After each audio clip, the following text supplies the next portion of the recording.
Hello? Hi. Hi. Having a nice time? Yeah, I'm On the phone? Why did you do that? Well, they were there. Did you break it? I walked away as soon as it said pull to open. Pull to open. Yes, and what do you do? We see something inexplicable and invent the rules to make it work. I don't know, does that sound mad? Sounds wise. I might die. It's what we do, all of us. And your intergalactic nutcase is doing it on a cosmic scale. Trust me, darling. It's a plan. Hello and welcome to Pull to Open, normally an ongoing quest to watch all of Doctor Who, the entire television program in random order. But tonight, it is yet another of our hot takes on the current season of Doctor Who, and I have just finished watching 73 Yards for the first time. Now, this is even a bit unusual for our unusual episodes of Pull to Open, because I cannot be live with Chris tonight because of scheduling conflicts. So you've got me, but you also have Chris, just in a timey-wimey fashion. So I am going to listen to a video he pre-recorded earlier today about 73 Yards, which he has seen because he's Mr. Lucky, I get a screener copy guy. He had seen actually days ago. And now he has recorded his feedback, his impressions, and I am doing this in real time, folks. I have not seen the video. I'm about to watch the video, and I'm going to let him talk, and I'm going to pause the video at various points to give my commentary. So we've never done this before. This is feeling kind of weird, to be honest with you. I hope it goes well. If it does, maybe we'll do more like this, but I highly doubt it. Anyway, here we go. I'm going to just go ahead, cue up Chris, hit play, and hopefully have some reactions, and we'll see how the edit turns out later. Okay. Here we go. Chris, tell me what's going on. Pete, oh mate, listen, please, just call me back. Please podcast with me again, Pete. Listeners, I don't know what he's told you, but he talked to this woman here, and he hasn't been returning my calls. I don't know what I can do about this, but here I am, podcasting alone in a desperate effort to reach Pete. Pete, please listen to me and accept this segment of the podcast in which I discuss 73 Yards. Well, wow. I've got to say, so I watched this a week ago. I watched it before we did our hot take on Boom, and I really, really enjoyed it so much. I don't normally do horror. Certainly the idea of Welsh folk horror, as Russell T Davies described this, was really not anything I expected to enjoy as much as I did this. And of course, then I didn't expect it to take a left turn into Turn Left. Hey, yes, you knew I'd be wanting to discuss that. All right, the pun on the previous episode seems like a good point for our first pause. Yeah, just to reflect a little bit on 73 Yards as a horror story. I think it's just the right flavor of horror story. So I sat down and watched this with my daughter and my wife, and it was freaky. We definitely had the hair on our arms standing up at various points. It's that kind of episode. But no one was freaking out too much. No one was hiding their eyes. There was some weird, unusual supernatural stuff going on, but it wasn't too far. I think Russell T Davies is actually really good at striking that balance, and that was on full display here. All right, we're going to get back to Chris. You probably also knew that I want to be discussing Years and Years, the Russell T Davies HBO series, the award-winning one, where it sort of fast forwards into a fascist future Britain with fascist Prime Minister Emma Thompson. Anyway, that also has other connections to Doctor Who. Anyway, I absolutely loved 73 Yards. Now, I've got to say, I probably loved it more on the first viewing. I don't know what that means. I kind of, my sense of it cooled a little bit after that. I still think it's great. I still think it's a fantastic piece of writing. I've got some things to say, but if you want to pause the video here, feel free to do so respond so far, whatever you think, please, just reach out to me. It's like I literally can't call you right now. I'm recording this the day before, because of course it's the Memorial Day weekend, and this is, I guess, the only time I can talk about it is on my own beforehand, because I have seen the screeners. So I've now seen it 2 or 3 times. All right, so I didn't realize he was going to put in parts, little bits for me to pause. That's nice. And he saw it yesterday. Okay, so not earlier today. I guess he just uploaded the file earlier today. And so he really loved it. Wow, that's really cool. I liked it a lot. I don't know if I loved it. I don't know if it's a banger. I'd have to reflect on it a little more. It definitely is very evocative and gets a lot of feelings going on. I suppose parts of it didn't quite satisfy the left side of my brain quite as much as I wanted them to. All of it was really cool. The whole 73 yards thing, the way everyone would freak out throughout every time they would talk to the woman, and turn, it all clearly has some kind of second effect on people and they run off. And that was very frightening. Like the fact that her mother just cut her off, and like Kate Stewart and the whole unit crew just suddenly don't completely abandon Ruby and completely abandon that idea of doing anything with this woman. That was very cool and creepy. I don't know if that's ever like comes back around, that there's like any reason for that other than that we can't resolve this for the story to happen the way we wanted to, right? Like there wasn't quite enough dots connected there to satisfy the left side of my brain. That said, I would say the right side of my brain was 100% enthralled and just loved being led along in this weird labyrinthine puzzle that we were supposed to sort of figure out, like what's going on with Ruby, what is the end game here. And the whole click when the presidential candidate the doctor is identified, sort of shows up, and putting that together was kind of neat. And that was a very, very cool bit in the middle of like, oh, okay, this is the thing.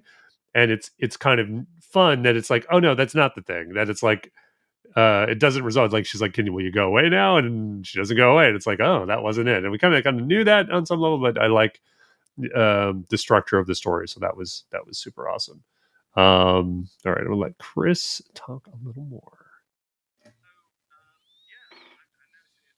I've written a whole thing about it, and the first thing I'll say is, did you notice the lack of titles? The very first time Doctor Who has not had the words Doctor Who on the screen at the opening of Doctor Who. Incorrect. Which I sort of like to think is Doctor Who's Madonna moment. It's like, it's just famous, in a single word, a single image. The TARDIS is enough to signal what Doctor Who is to the world, the audience. So I think that's very audacious on RTD's part. I like that fact. And it definitely signaled that we were in for something different. Of course, we were also in for something different with Sleep No More, which was the last time that Doctor Who had, no title sequence, no music at the start. Still did have the words Doctor Who. So, it's not necessarily a guarantee of success. I guess but, yeah, I found the image of the old woman really, really super creepy. I very much enjoyed that. I don't know if you understand the sign language of what she was doing. I've kind of watched it a few times now with the rubbing of the hands. And of course, now we know, spoiler alert, it's future Ruby, and she looks. When you actually look at the image really close up, she's actually not that spooky. It is just the distance of 73 yards that makes her a little spooky, and the fact that you can't hear her. And oh my goodness, I mean, my immediate reaction, I've got to say, was, this is a wonderful sense of playing with social isolation, which is a huge human fear, right? Everyone has this, and it's so like Doctor Who to take a fear of social isolation and spin it out into this. First through the patrons in the pub, who are phenomenally mean to Ruby, so you're already feeling for her there. You're kind of feeling for her running into Susan Twist's hiker and having to have that interaction, but then really feeling for her in the pub. And then, my goodness, when her mother gets into the taxi and drives off without another word, that really, I'm sure that a lot of children will be so traumatized by that in the way that no Doctor Who monster could ever traumatize you. And it kind of puts me in mind of the scene that they talk about in Jurassic Park that kind of scared kids a lot more than adults, where the kids are, in the car, whatever, the dinosaurs are attacking, and the parents run away. And it is the parents running away, the caretaker abandoning you. And Ruby's mother being so mean. Let me just pause that here because I have a quick reaction to that. Like 100% love what he's saying about the sort of social isolation, children abandonment. But the thing about the caretaker abandoning you, yes, it's her mother, but it's also the doctor. Because I think that might be a little bit of why this didn't satisfy the left brain of my own sort of Doctor Who viewership that I was talking about earlier, because normally in a Doctor Who episode, what you'd have is this weird thing happen, this sci-fi thing happen, this, oh my God, everyone is reacting this way to this woman strangely, and it's freaking you out. And the Doctor is the person that's always there to say, you know what, there's an explanation for this. It's because of black. It's probably, it might even be speculation on his part, but he'll say, like, I'll bet it's some kind of psychic resonance effect that is localized or what, he'll just say something, and you're kind of like, you're reassured as a viewer, and it's there to reassure the companion too, like, oh yeah, there's some explanation for this, the Doctor's on it and he's going to resolve it. And that doesn't exist here. That's not in this episode. Ruby's made to feel uncomfortable, but the viewer's made to feel uncomfortable because we don't have that. We're not anchored in this episode. So bold choice. Again, I'm not 100% sure if I like the boldness. I don't know if I 100% like the result. I'm at least 90% like the result. It's really, really good. Again, I might say it's probably not emblematic of great Doctor Who, but maybe it's great Doctor Who because it is doing sort of the lack of that pattern, that formula, that whatever you think, that is making it interesting and great. And only a show like Doctor Who, not only a show, but a show with a long legacy and a pattern of familiarity can really do that. And Doctor Who certainly qualifies. I mean, we don't know exactly why she had to be that mean if it is future Ruby. I guess that's maybe the first nitpick that I occurred to me on a second viewing. I imagine that might have struck you too. It's like, well, okay, what was future Ruby saying? Probably something like, she's got to go through this, she's got to be socially isolated because she's got to defeat a future fascist prime minister, maybe? I don't know, what would she say to get people to do that? And did it have to be so mean? So, I don't know that that's necessarily tied up. Now, again, pause if you want to take a response. Yeah, I will pause. Thank you, Chris. I'm just going to sort of say, like, confirmed that there's that there's not quite enough on what's going on with future Ruby and why she has this effect on people to completely buy into it. It's great. It's cool. I love all the feelings that it evokes, but had it just had a little bit more to sort of click my brain of like, oh, I think it would have been 100% banger. But yeah.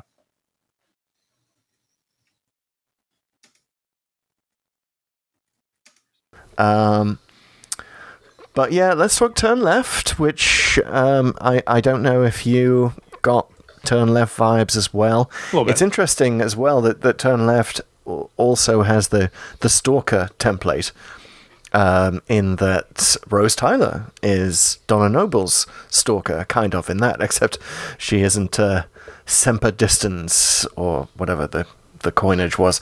But yeah, that too, like it's a bit more subtle with the way they talk about, the refugees go off in the trucks, and Wilf says, it's happening again. They called them labor camps the last time, but perhaps a little more subtle. So I don't know if you felt the politics too much in this one, if you felt it was getting too political. That would be my sense, having podcasted with you for this long. Pete, please call me back. I'll call you back. I didn't mind it this time. No, I honestly think there wasn't too much of what I would.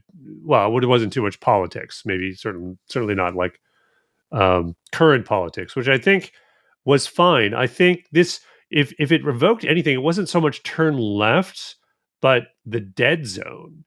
That's what I felt like. That the guy is sort of so plainly nuts, and might like a lot like Martin Sheen's presidential candidate in the dead zone. And it's actually almost very, very much echoes that, because it's all about that begetting a nuclear exchange. This seems to be doing that too, and it's sort of by removing it, I think, from current politics, you don't get lost in a political battle.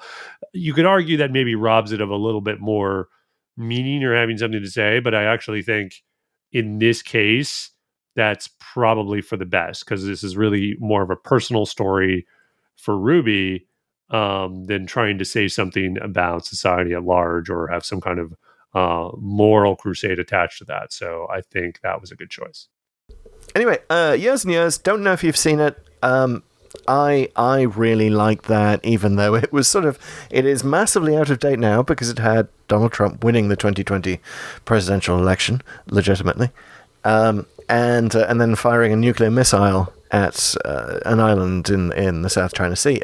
Spoiler alert for anyone who hasn't seen episode 1. Because I'm not watching that. And then and obviously then there's the rise of the fascist British Prime Minister. So it's kind of got that combination of nuclear fears and future fascism is obviously something that exercises RTD's mind a lot, and well might it. Insert moment for Pete to disagree. How could I? I haven't seen the thing. All right. Anyway, I like that. I like the Albion Party, by the way. I like the connection with the Welsh history, Celtic history. That's very.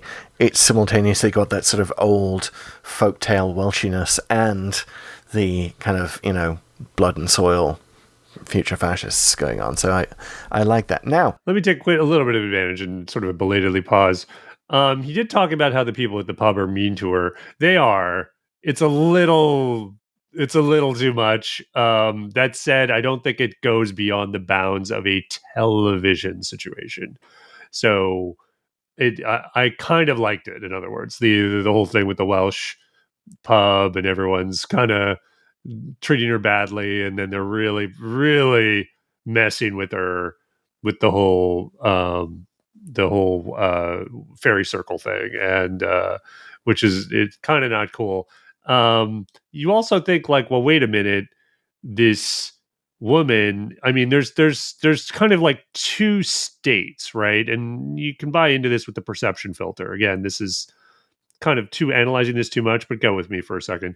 You have people who've noticed that the woman's there but haven't fallen under her spell. That zone. Obviously, there's everybody in the world who, because of the perception filter, they haven't really noticed her. Then there's the people in between who haven't been done to what I just described. And then there's the people who've been taken by her spell. You'd think after like a certain amount of time, Ruby might figure out there's this middle zone that maybe she could work with, like convince people, look, this woman's here, don't go near her because you'll get into this thing, but can we talk about this a little bit? And maybe there's a element to that of there's no way that anyone would ever resist being able to just go up to her and figure it out and then go. Maybe that's true. Maybe that's what she found. But that is sort of the zone where you can sort of like, if this were a Doctor Who conventional episode where the Doctor has to figure it out, that's kind of, I think, what he would conclude right away. Wait a minute, there's this middle zone. And as long as we don't talk to her, we can sort of try to resolve this. And that seemed like a logical thing that they kind of had to overlook for the sake of the story, but it was overlooked. Next thing that I'll say, perception filter. Perhaps not where you expected me to go with that, but I think the perception filter is key to the whole thing. I don't know if you really kind of noticed it on our first viewing, because it's sort of like, it just sounds like Kate Stewart, when she and Ruby meet, they have this discussion of the perception filter, and it just sort of sounds like Kate Stewart is catching us, the audience, up on what a perception filter is. Us, the audience, anyone who's come along since Sound of Drums, which is weirdly the only other episode that mentions it in connection to the TARDIS. Everything else is perception filter, related to the pocket watches, or the Doctor's enemies have it. There's one in Rosa. But they must have mentioned it. And even Sound of Drums, it's like in relation to the TARDIS keys, which are said to be a bit of the TARDIS. So it's a hint at this TARDIS perception filter. But how weird is it that 73 yards is the first absolute confirmation of the TARDIS's perception filter? And possibly, okay. I'm going to throw this in. You may have thought of it already, or it may blow your mind. I'm obviously hoping for the latter, but it may be that the radius of the TARDIS's perception filter is 73 yards. Boom. And that explains why old Ruby couldn't get any closer. Sure. Now, that is not explained clearly. It's subtle. It's left for you to sort of work out. Kate sort of says it, but it can easily go by. So, I don't feel like it was kind of Deus Ex Machina in that sense. But I don't know. What did you think? Well, I guess, but it sort of brings a host of questions of what is this thing? Like, basically, what if you're beyond 73 yards and you're just looking at the TARDIS in a telephoto lens? What does that mean? So I don't think there's a range. I always sort of felt like it was more like a cloak on the thing, not that there's a range of the actual filter. Like if you have a filter over something, it's just anything looking at it will need that, will go through that filter. It doesn't really matter how far you are. So I don't know if that really works. What's funny, my daughter, after we were done, she thought it would be even cleverer if they said it was 63 yards. Because obviously 1963, when the Doctor premiered. So I don't really know why they chose 73 yards. Maybe it's in Unleashed or something, which I haven't watched. But it does seem a little random. Anyway, let's keep going. Oh, so sad podcasting on one's own. So sad in this social isolation, Pete. Call me. Isn't it? Okay, a few quick points. I'll also mention the 2006 episode Small Worlds, Torchwood, which featured Welsh fairies. Right, yeah. And also a Welsh fairy circle, but did actually show the fairies. And I don't know if you saw that one, but here's what Jack Harkness has to say about the fairies in that. First of all, he refuses to call them fairies. And this is a Welsh fairy circle somewhere in a forest, just a fictional forest just outside of Cardiff.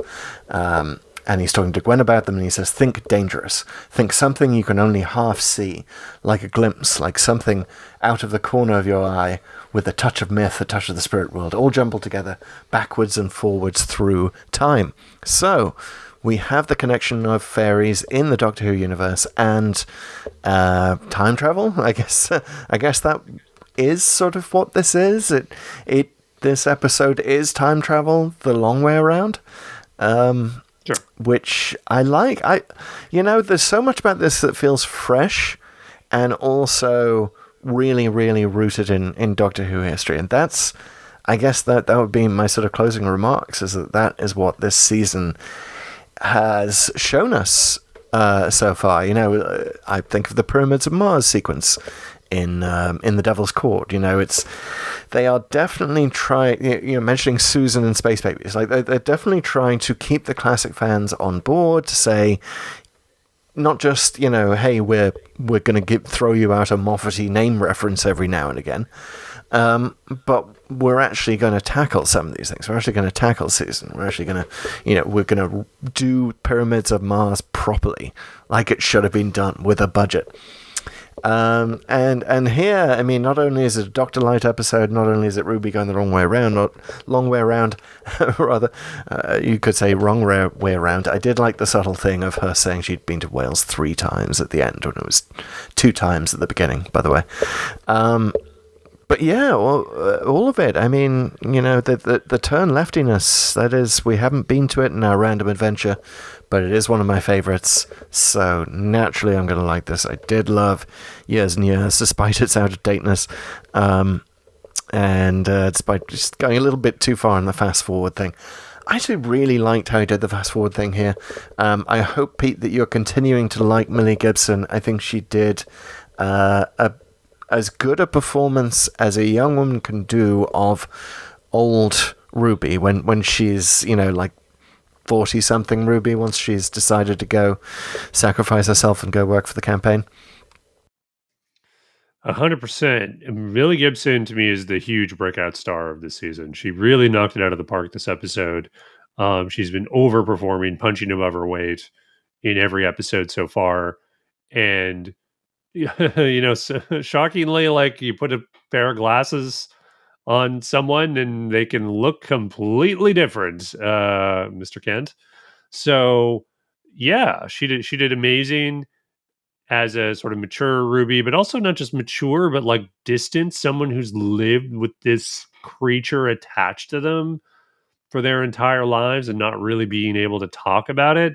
Like all the stuff about being distant, and not just being distant, but like accepting that this is her life, particularly when she was sort of on that date with some one of her no-name boyfriends. That whole idea of like, yeah, this is kind of what I am, and it was really cool to watch her sort of come alive and realize this is what I need to do.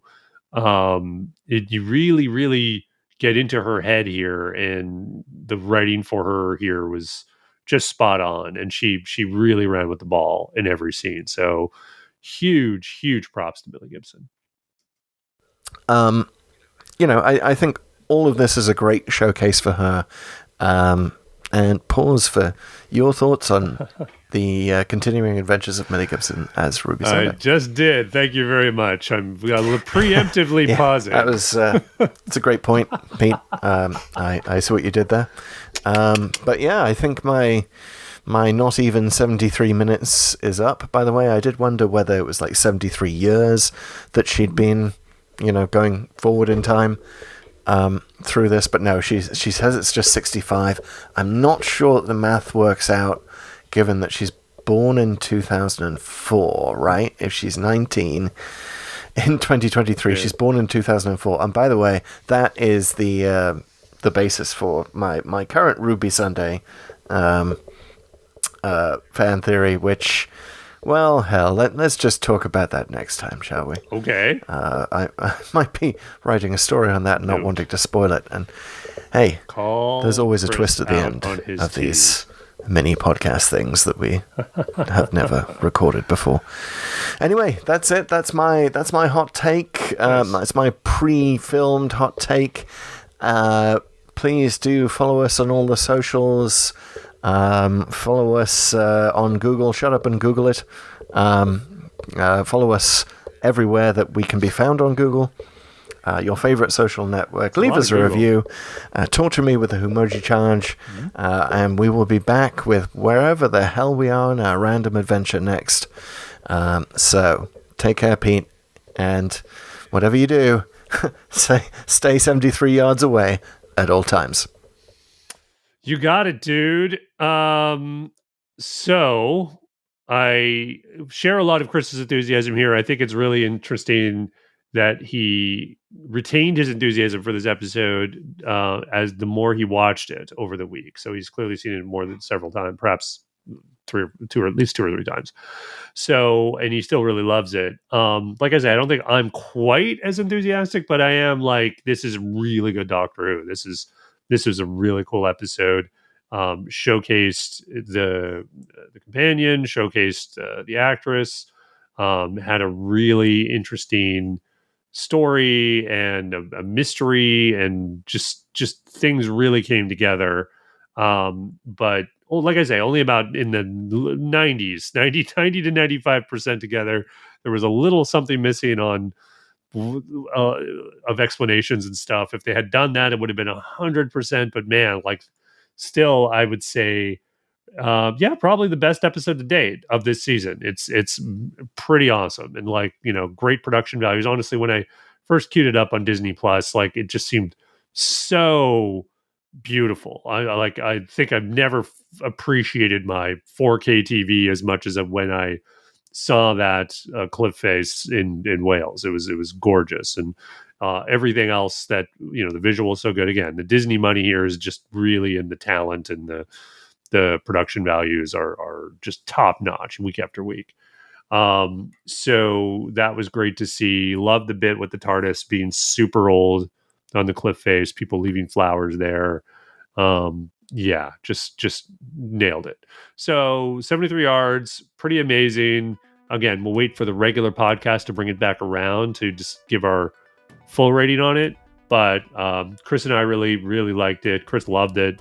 Probably liked it a little more than I did, but just amazing. Yes, 73 yards. You go.